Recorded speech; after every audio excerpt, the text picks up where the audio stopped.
um mês muito bonito, sabe por quê? Porque é homenageado às crianças. Neste mês de outubro também se homenageia os animais. Sabe quem também são homenageados? Os pássaros. Os pássaros também são homenageados neste mês de outubro. Em 1968, o governo federal fez com que dia 5 de outubro fosse homenageado os pássaros. Colocaram um pássaro, pode colocar. Mas sabe qual pássaro que foi homenageado para representar todos os pássaros? Foi o sabiá. Sabe por que o sabiá foi homenageado? Porque ele faz 4 melodias em 60 segundos. Já imaginaram? Como o sabiá é inteligente? 4 melodias em 60 segundos. Deus criou os pássaros, um mais lindo que o outro, assim como as crianças. Uma mais linda do que a outra. Sabe que um dia a mamãe sabiá, bem cedinho, ela estava procurando comidinha para os seus filhotinhos. E o filhotinho sabiá chorava atrás dela. E ela mexia na terra para achar comidinha para o seu filhotinho. Até que ela achou uma minhoquinha. Uma minhoquinha que iria dar o café da manhã para o seu bebezinho. E ela começou a futucar a minhoquinha com o biquinho. Ela futucava. Ela pegava a minhoquinha, vocês querem ver a minhoquinha aqui? Um dia fez uma minhoquinha de faz de conta, tá? E ela tentava futucava a minhoquinha. E quebrou a minhoquinha e deu para o filhotinho. De repente o filhotinho ficou feliz de ver o café da manhã. Logo eu fui sossegado comendo o café da manhã bem gostoso. Mas de repente ele devolveu a minhoquinha. Ele não comeu a minhoquinha. E a mamãe ficou surpresa. Rapidamente ela pegou a minhoquinha e bicou, mudou de posição, bicou. E deu novamente para o filhotinho sabiá. Mas ele não comeu, ele devolveu a minhoquinha. E ela ficou preocupada agora. Será que realmente eu dei uma minhoquinha real para ele alimentar? Será que é a minhoquinha de verdade? Porque tem minhoquinha talvez que possa ter veneno e o passarinho não pode comer. Aí ela falou, não, é a minhoquinha de verdade, ele vai comer. Aí ela virou de posição. Por que ela virou de posição? Ele engoliu a minhoquinha. Sabe por que, crianças, que ele não havia engolido? Porque a mamãe havia dado a minhoquinha com a cabecinha, para ele engolir com a cabecinha da minhoquinha. Mas o filhotinho sabiá, ele sabe que se ele engolir a minhoquinha pela cabecinha, ela tem um suco que pode furar a sua garganta. Esse suco da minhoquinha é para ela entrar na terra. Então o sabiazinho, ele come a minhoquinha por trás, pelo rabinho, que aí não vai machucar a sua gargantinha. E eu pensei, se o filhotinho sabiá sabe que ele não pode comer a minhoquinha pela cabecinha que vai fazer mal, e nós, crianças? E nós que temos a sabedoria mais do que o filhotinho sabiá, nós devemos saber que a bebida forte faz mal, que a comida gordurosa faz mal, que o cigarro faz mal. O que mais que faz mal? Cerveja faz mal, as drogas fazem mal. Uma coisa que nós devemos saber, se o filhotinho sabiá sabe disso. Crianças, Deus tem um cuidado todo especial. Ele nos deu a sabedoria para que nós possamos saber nos alimentar direitinho. Aqui na Bíblia, no verso de São Mateus 6, capítulo 6, no versículo 26, diz assim: olhai para o céu, as aves que nem semeiam, nem cegam, nem ajuntem celeiros, e o vosso Pai que está nos céus os alimenta. Não é gostoso nós sabermos disso? É muito gostoso nós sabermos disso. Vocês viram o passarinho sabiá lá na terra? Viram? Mas a tia Ângela trouxe passarinho. O passarinho sabiá não pode morar na gaiola. Ele pode morar só na floresta. Lá ele pode. E a tia Ângela trouxe o passarinho que pode morar na gaiola. Fala, tia Ângela, para nós desse passarinho. Esse aqui é o diamante gold. Ele é um pássaro nativo da fauna australiana. Os pássaros silvestres brasileiros são pássaros regulamentados e você tem que ser inscrito no IBAMA para os ter. Para criar, tem que ter licença, né? Eles têm que ser todos anidados. Já esse pássaro é considerado exótico, tá? Porque ele é de uma fauna internacional. Lá ele é considerado silvestre, mas aqui ele é considerado pássaro exótico. Então ele pode ser, inclusive, criado aqui no cativeiro, tá? Assim como as calopsitas também, que vêm da Austrália. Deixa eu tirar o diamante gold. É muito interessante, porque ele de pequenininho, no biquinho, na parte interna, que é um bico bem grande, né? Ele tem vários pontinhos que brilham no escuro. Como eles são criados lá na Austrália, nas cavernas, em região bastante quente e úmidas, as mães, elas enxergam através da luminosidade desses pontinhos. Por isso o nome diamante gold. É o pássaro mais colorido que a gente tem, né? É lógico que nós temos os nossos nativos silvestres, as araras, mas importados de outros países. Esse é o mais colorido, ele tem 7 cores. Geralmente a fêmea, ela possui a coloração mais clarinha e o macho a coloração mais escura. Obrigada, tia Ângela. Vamos então fazer para o Pai do Céu para agradecer por este presente. Depois a tia vai dar um selinho. Ela vai dar um selinho para vocês de passarinho. Olha aqui, ó. Vamos fechar nosso olhinho? Querido Pai do Céu, nós te agradecemos por estes lindos presentes que o Senhor tem nos dado, que são as aves dos céus. E as crianças também, por estes presentes maravilhosos e por estar aqui na casa do Senhor. Vem dar-nos a sua bênção neste dia, por amor de Jesus. Amém. Você trouxe a ofertinha? Trouxe? Nossa igreja está esperando você dar a ofertinha. Você vai ganhar aqui um passarinho, tá bom? Um adesivinho.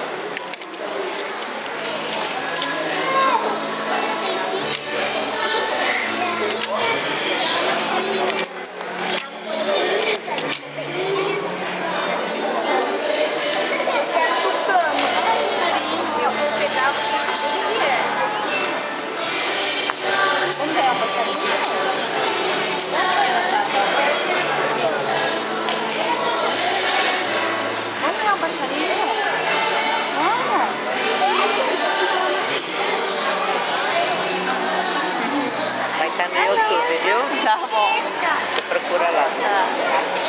Estou jogando no site. Meninas, quem deixou coisa na Programação desse sábado, uma programação especial, comemoração da Semana das Crianças. As crianças estão hoje e o programa da Escola Sabatina fazendo uma programação toda especial. E a pessoa que foi convidada para estar falando agora nos momentos do culto divino é a professora Thalita Regina Garcia. A professora Thalita já é conhecida de alguns aqui da igreja, já que ela algumas vezes já esteve por aqui. E ela atualmente é coordenadora do Departamento de Educação da Associação Paulista Oeste. E ela está acompanhada do seu esposo, o Jonas, que é tesoureiro também do Departamento de Educação. Assim, professora Thalita, a gente está feliz e contente com a sua presença. Obrigado por ter aceito o convite e que Deus possa usá-la poderosamente nessa hora.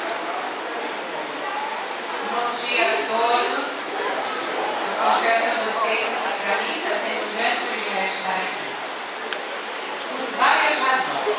Primeiro, porque aqui eu encontro amigos, familiares, mas eu posso confessar para vocês que talvez vocês não percebam o quanto é bom vir adorar nessa igreja. A música cantada. Quem é diretor ou diretor de música dessa igreja? Rosana, parabéns pela escolha dos hinos da doxologia, introito. A igreja canta de uma maneira diferente. Olha que eu conheço muitas igrejas. Olha que eu visito muitas igrejas. Eu fui surpreendida ao chegar aqui hoje pela manhã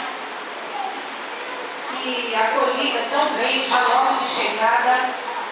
E peço desculpas ao Baltimore porque eu não reconheci. Ele me cumprimentou, eu não conhecia dessa versão repaginada do Baltimore. Olha quanto tempo que eu não venho aqui, hein? Quanto tempo eu não venho aqui nessa igreja? E ele me cumprimentou e eu sabia que eu conhecia, mas não consegui reconhecer.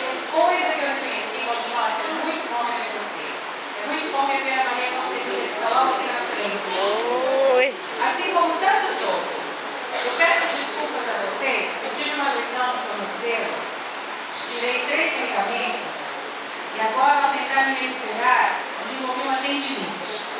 Então está muito difícil, mas eu vou tentar ficar o tempo necessário aqui, não só em pé como me locomovendo, porque eu não sei pregar fixo atrás de um púlpito. É meio complicado, mas depois que a gente começa, eu até esqueço da dor no pé. Eu quero agradecer ao meu esposo que me trouxe hoje. Foi o Márcio, o volante, conseguiu chegar em tempo aqui. E agradecer porque hoje nós estamos completando 27 anos de casado e fizemos esse programa gostoso de vir a Ribeirão Preto. E mais gostoso ainda porque nós vamos almoçar na casa da Dona Rita e do seu Luiz. Tá vendo que comemoração, Dona Rita? 27 anos de casado comemorando com vocês. Mas é um privilégio passar esse dia com vocês aqui, principalmente porque nós estamos dando ênfase num departamento da igreja importantíssimo, que é o Ministério da Criança. Olá, Bernadette, Josabai, como é vocês? Eu não vou poder chamar todos pelo nome, mas estou muito feliz de estar aqui. Antes de abrirmos a palavra de Deus, melhor, vocês já podem abrir no Evangelho de São Marcos, capítulo 9. Evangelho de São Marcos, capítulo 9. Eu quero dizer que é muito difícil mudar adultos, mas o Evangelho tem poder de mudar adultos. Agora, quando essa mudança começa nas crianças, a chance de ter isso é muito maior. Por isso a Igreja Adventista tem um ministério específico para as crianças, e esse ministério tem a oportunidade hoje de ocupar o momento da adoração. Vamos orar no momento em que abrimos a palavra de Deus, pedindo que Ele fale no nosso coração. Vamos fechar os olhos. Te agradecemos, Senhor, pela liberdade que temos de abrir a Tua palavra entre as horas do sábado. Agora, Senhor, que Teu Santo Espírito, de maneira muito especial, ocupe a nossa mente, a fim de que possamos entender a Tua mensagem. Fala no nosso coração. Nós oramos em nome de Jesus. Amém. O que está descrito no capítulo 9 de São Marcos está presente em mais 2 evangelhos, em Mateus e Lucas. Mas o livro de Marcos, o evangelista Marcos, apresenta com umas nuances e cores diferentes, mais bonitas, na minha opinião. Por isso que eu vou tentar descrever o contexto dos versículos que nós vamos ler essa manhã e estudar um pouquinho. Era fim de dia, início da noite. Os raios de sol já declinavam sobre o monte, mas Jesus chamou 3 discípulos para acompanhá-lo numa caminhada. Eles haviam trabalhado o dia todo. Jesus havia ensinado, curado, viajado, caminhado por estradas poeirentas.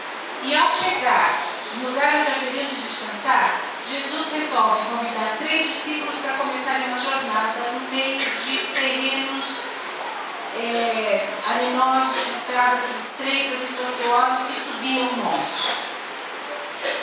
Os discípulos aceitaram o convite de Jesus, mas estavam cansados e não entendiam por que no final do dia, início da noite, Jesus escolheu subir o monte. Eles sabiam que Jesus tinha o hábito de passar a noite em oração. Contudo, para que subir o monte se eles estavam tão cansados? Os raios do sol se esconderam atrás do monte e Jesus continuou na sua subida.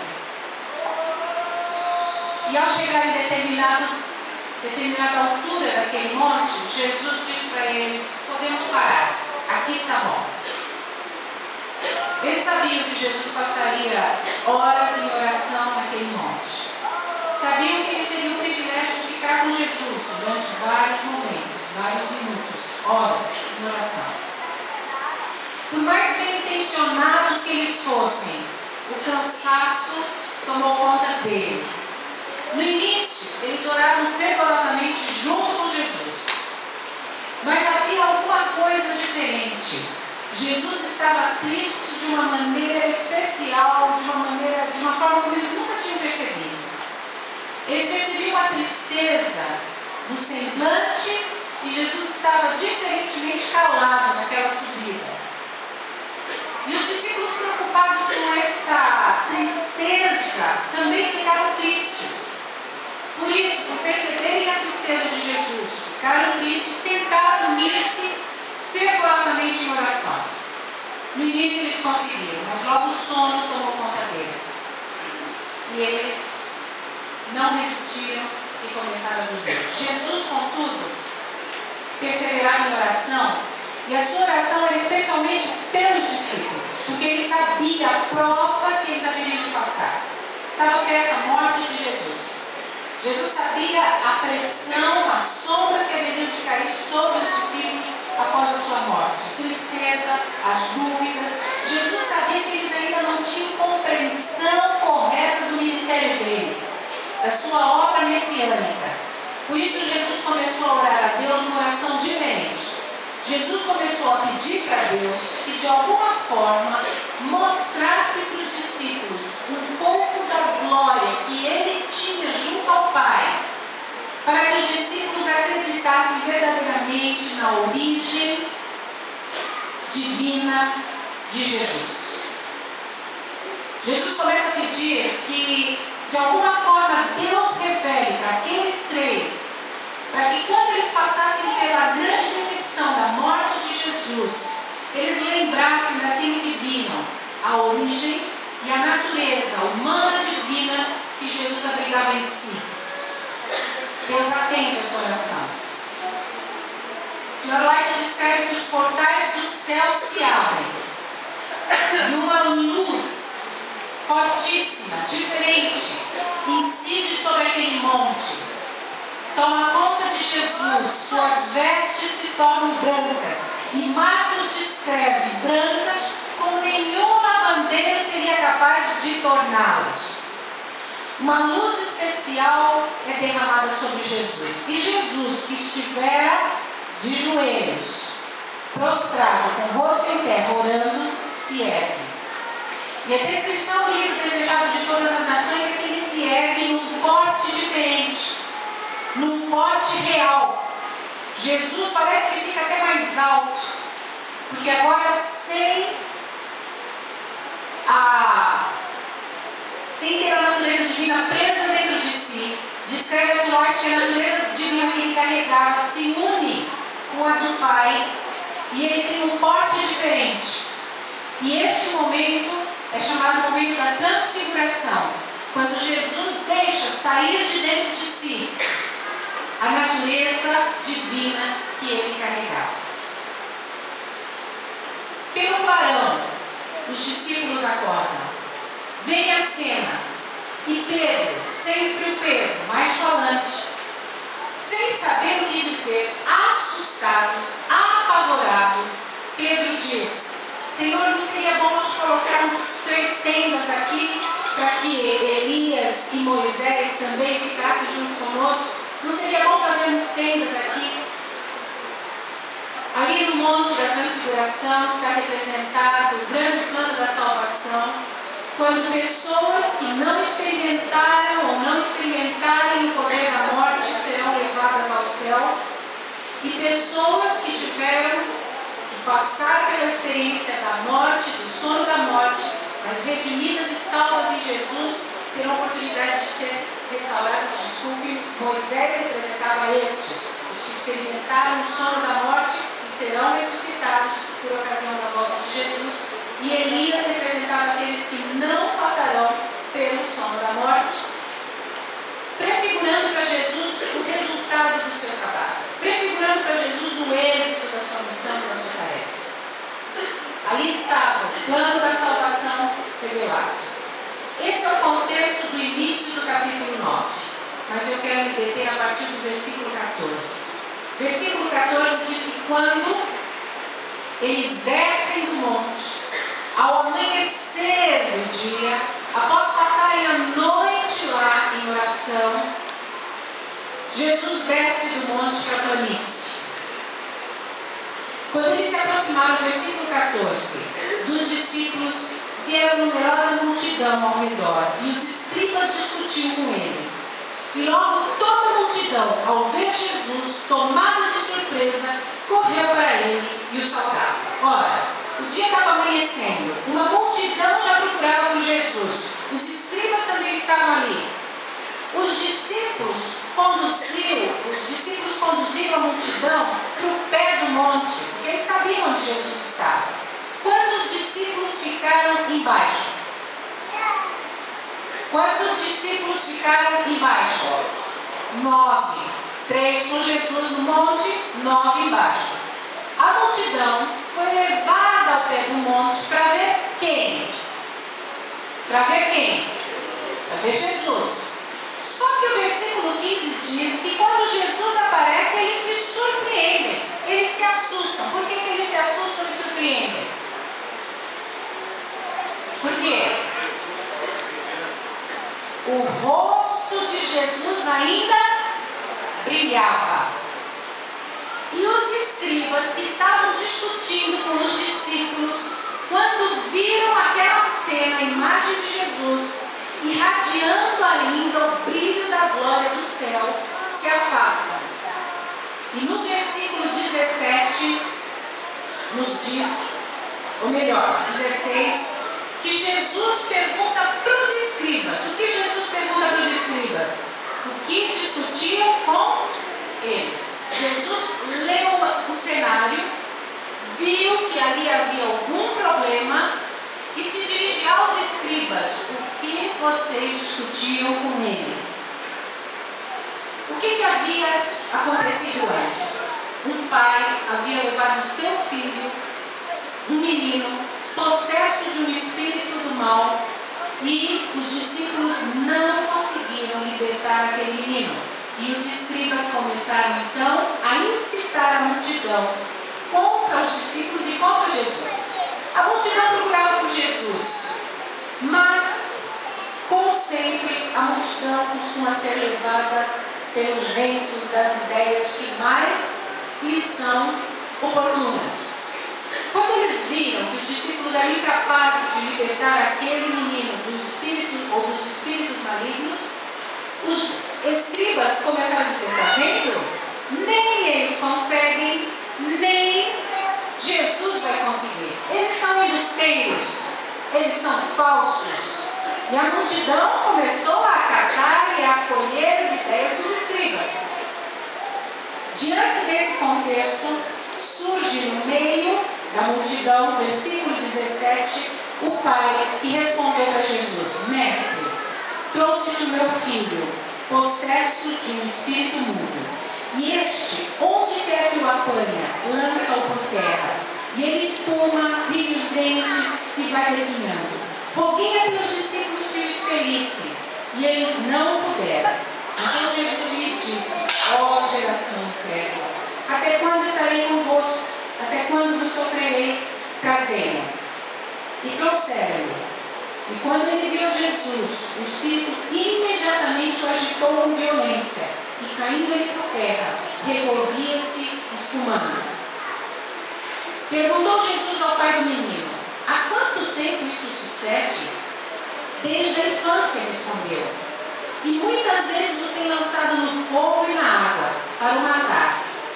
Mas se tu podes alguma coisa, tem compaixão de nós e ajuda-nos. Interessante é que em outros milagres de Jesus não fica conversando. Jesus resolve logo. Jesus age. Nesse milagre que vai ser operado, no contexto da história, Jesus começa a conversar com o Pai. Há quanto tempo isso acontece com o menino? Porque Jesus, ao ver a cena, o menino é jogado com violência no chão, o menino se debate no chão, todo mundo vendo, todo mundo ali ao redor, porque Jesus deixa aquele espetáculo horrível acontecer e começa a puxar a conversa com o Pai. Por quê? Jesus começa a entreter a conversa enquanto a cena, talvez eu diria uma das cenas mais grotescas que pode ocorrer. Uma criança, um menino, a senhora White descreve como menino, possesso do espírito maligno. E agora eu quero sair um pouquinho do contexto da Bíblia e conversar um pouquinho com vocês. Eu não imagino, não consigo imaginar o que deve ser para um pai ver essa cena. Seu filho sendo dominado por um espírito maligno. Porque criança é sinônimo de pureza. Criança é sinônimo de bondade. Criança é sinônimo de alma pura, alma boa. Mas para um menino que deve ser um adolescente, porque o pai diz, há muitos anos isso acontece, então desde que ele era mais novo isso acontecia. Eu imagino que não deve ter cena pior do que essa, ver uma criança sob efeito das possessões demoníacas. Contudo, irmãos, eu trabalho com educação há 35 anos. Eu quero dizer para vocês que a possessão demoníaca não se manifesta apenas dessa forma que a Bíblia narra. Muita mente vazia não está desocupada. Satanás sabe que quanto antes ele se apoderar da mente da criança, mais certamente ele terá um adulto que não vai entregar o seu coração a Jesus. Satanás sabe, ele tem usado as estratégias, inúmeras estratégias para dominar a mente da criança. Eu posso discorrer pelo menos em algumas. Os jogos de videogames que estão à venda no mercado, programas de computador à disposição com muita facilidade, desenhos animados que só têm satanismo e espiritismo, vocês podem ter certeza disso. Eu já comentei aqui há algum tempo atrás, quando eu tive que fazer 3 cirurgias na mão direita, eu não podia pentear o meu cabelo. Eu tinha que ir ao salão de manhã cedinho, antes de ir para o escritório da associação, para fazer uma escova no cabelo para poder trabalhar. E eu lembro que eu sentada no salão de cabeleireiro com uma TV atrás e um espelho na frente, 9 horas da manhã, um espelho na minha frente, a TV atrás. Eu comecei a ver o tipo de desenho animado que passava, porque eu não tenho tempo de assistir desenho animado, eu fico em casa. E eu comecei a ver nos desenhos animados o espiritismo puro. Seres, fantasmas, esqueletos que revivem, que vêm do além, que vêm. E isso passando às 9 horas da manhã. E eu falei, meu Deus, a criança chega assim na escola adventista e a gente não tem como dominar a falta de atenção, a falta de, o excesso de agitação, a agressividade, que hoje todo mundo rotula de déficit de atenção, distúrbio de déficit de atenção, todo mundo dá laudo de que ele está com hiperatividade. Hoje o que mais existe na escola é isso. No entanto, irmãos, a maior parte disso não é déficit de atenção, não é desequilíbrio bioquímico do cérebro. A maior parte disso é agitação, porque a mente já está dominada pelas hostes do mal. Irmãos, eu estou falando isso com conhecimento de causa. Não existe mente vazia, ou é o Espírito de Deus que habita, ou é o Espírito do inimigo de Deus que habita. E muitas crianças chegam na nossa escola adventista com a mente dominada. Eu estou falando de escola adventista e estou falando agora de sábado de manhã. Porque passa a semana toda sob a influência dos instrumentos do inimigo de Deus. E 1 hora aqui na escola sabatina, as professoras fazendo das tripas coração para conseguir resgatar a atenção para as coisas espirituais. As professoras têm que fazer muito esforço para que a atenção da criança se volte para as coisas espirituais. Porque, infelizmente, o tempo dedicado para as coisas espirituais em casa é mínimo, se é que ainda fazemos o culto doméstico. Se é que ainda lemos a lição da escola sabatina das crianças com elas. Se é que ainda compramos a lição da escola sabatina. E o pior, quando nós contabilizamos quantas horas essa criança fica sob influência das coisas espirituais, sobra às vezes muito pouco tempo. E ainda tem pai que chega aqui, na escola sabatina, às 9h30, para entregar a criança na hora que já está praticamente na metade do programa da escola sabatina. Irmãos, uma das estratégias de Satanás nos últimos dias é conquistar a mente das crianças. Porque quanto antes ele conquistar essas mentes, mais seguro ele tem um adulto que nunca se renderá ao poder do Evangelho. Vamos continuar na nossa história.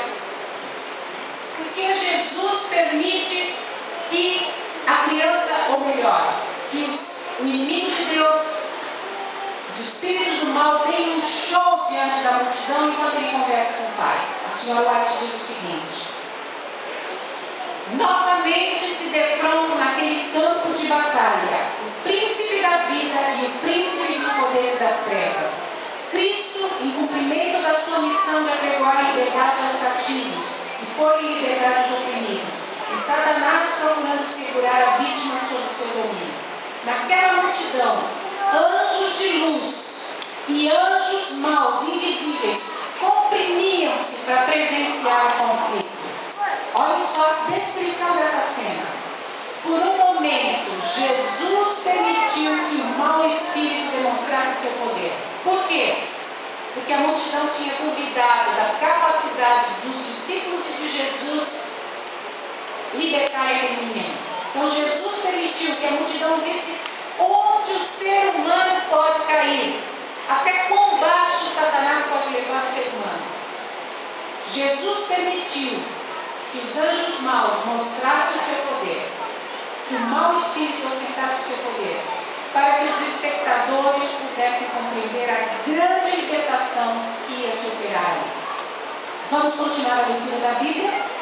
No versículo 23, o Pai termina de dizer: se tu podes, tem compaixão de nós e ajuda-nos. E Jesus respondeu: se podes, tudo é possível ao que crê.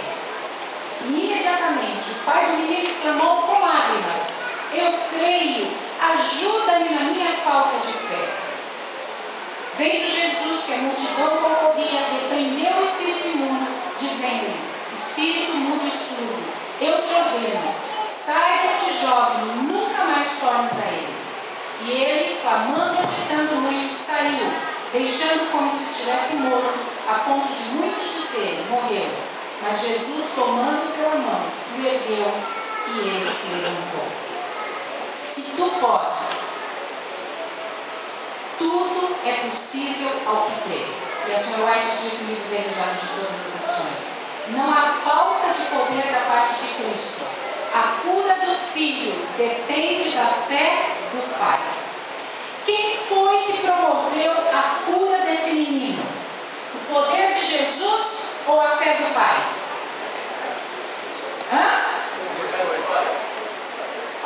A fé do Pai. Jesus tinha poder. Muitos naquele tempo estavam doentes, só foram curados aqueles que desenvolveram fé. Irmãos, o desenvolvimento da fé de uma criança depende da fé dos seus pais. O desenvolvimento da fé de uma criança depende da visão que eles têm de Deus através dos seus pais. A construção da imagem do sagrado, do divino, de Deus, começa de bebê. Na relação com os adultos que lhe cuidam, o bebê enxerga a divindade, o sagrado, nos adultos que lhe cuidam, ou seja, desde a mais tenridade. Quando a criança começa a despertar a sua inteligência, desde que ela abre seus olhos. Os adultos que lhe cuidam representam, formam o arcabouço, formam as estruturas para o relacionamento dessa criança com Deus. Mães e pais representam a Deus para a criança. A senhora White diz aqui no Desejar de Todas as Nações que o conhecimento de Cristo está ligado ao relacionamento que uma pessoa tem com seus pais. O amor, a dedicação, o cuidado, os limites. Uma criança que não obedece os pais tem dificuldade de obedecer a Deus. No livro Patriarcas e Profetas, ao descrever a história dos filhos de Eli, a senhora White fala claramente: eles desrespeitavam a seu pai, por isso desrespeitavam a Deus. Desrespeitavam a autoridade do pai, desrespeitavam as coisas sagradas. E Deus desejava matá-los, diz a Bíblia. A desonra aos pais é um dos indicativos de que o filho desonrará a Deus. Queridos, a espiritualidade dos seus filhos depende de vocês. Até 10, 11 anos. Depois, eles têm a oportunidade de exercer o livre-arbítrio. Não é matemática, um bom pai vai ter um bom filho, ou um pai cristão vai ter um filho cristão. Isso não é matemática, porque Deus nos dá o livre-arbítrio. Mas isso é a garantia que nós podemos ter de que estamos fazendo a nossa parte como participantes da grande obra de conduzir meninos e meninas, os nossos filhos, aos pés de Jesus. Se tu podes fazer alguma coisa, tem compaixão de nós. Deus providenciou em Cristo meios para vencer todo pecaminoso traço de caráter e resistir a toda tentação, por mais forte que seja. Alguns chegam na igreja já na idade adulta, com os traços de caráter já estraçalhados, com suas heranças e seus defeitos adquiridos, quer por herança, quer pelo meio ambiente. Mas o Evangelho continua tendo poder de nos resgatar. Alguns dizem assim: professor, eu me converti já com os filhos adolescentes. Agora eu fiz tudo errado. Não tem problema. O mesmo Jesus que foi capaz de tirar aquele menino, levantar, tomar pela mão, entregar sadio para o seu pai na adolescência, continua sendo poderoso para pegar os nossos filhos, muitas vezes já com tantos defeitos de caráter, e restaurar pelo poder do Evangelho. Amém? Amém. Restaurar a nós. Eu li há poucos meses atrás um livro que dizia assim: muitas vezes nós enxergamos nos nossos filhos os nossos defeitos que nós não queremos que ninguém veja. Deus é capaz de nos restaurar. Deus é capaz de restaurar os nossos filhos. E ela termina esse parágrafo lindo dizendo um texto que eu tenho usado muitas vezes: que as almas em sua impotente dignidade se lancem sobre a misericórdia de seu compassivo Salvador. Não olhem para vós mesmos, mas para Cristo, aquele que curava os doentes, expulsava os demônios quando andava entre os homens, ainda é o mesmo poderoso Redentor. Amém? A fé vem pela palavra de Deus. Apegai-vos em sua promessa: o que vem a mim de maneira nenhuma lançarei fora. Lançai-vos a seus pés com clamor. Eu creio, Senhor, ajuda a minha incredulidade. Não podeis perecer nunca enquanto assim fizerdes. Nunca. Pais, é a sua fé que garante que o poder de Jesus, que continua o mesmo, vai dar vitória para o seu filho. Mas, eu quero agora falar para as professoras do Ministério da Criança. Quais são as professoras que trabalham rolo berço, jardim, primários, juvenis? Eu quero ver as mãos. Quem trabalha com essas crianças da igreja? Irmã Rose, você é a diretora? Queridas, para que Jesus pudesse operar este milagre, ele passou a noite no monte de oração. A senhora White diz: esta cena descreve a obra de todo cristão, todo filho de Deus.